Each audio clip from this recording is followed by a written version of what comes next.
As a longtime avid fan of the Four Horsemen, I often wonder what was the original long-term plan, if any, for the Yamazaki Corporation in 1989. Oh, God damn. I know Arn and Tully had left for the WWF, and WCW probably felt that throwing more talent together was the right thing to do at the time. However, the angle just never got over. The talent was there. Flair, Barry, Butch Reed, Michael Hayes, and even Kendall Windham. It just never clicked. Do you have any insightful knowledge on what the long-term plan was, or any possible feuds that could have been thought out? When was the goddamn, that was with Hiro, right? Hiro Matsuda? Yes, Hiro Matsuda in early 89 after JJ left. Yes, and that, I'm just trying to think at that time who was the goddamn, it was George Scott.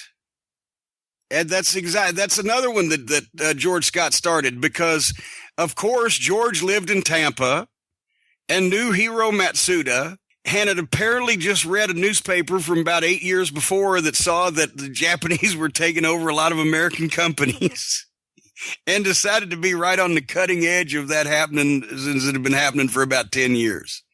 And Hiro Matsuda was a great star in wrestling, but he was completely out of place in that environment. And it was the reason why the Horsemen worked is because you knew that was four guys that went out fucking and drinking every fucking night together, most of the time, not only, and took pride in being the flashiest and the richest and the best in the world at what they did. And J.J. Dillon looked like he would be their business manager. He wore a suit but he talked a lot of double talk, and he had a slightly shady personality, but he'd be a guy they'd want to take to the bar with him. But the Horsemen would not be hanging out with Hiro Matsuda at Plum Crazy.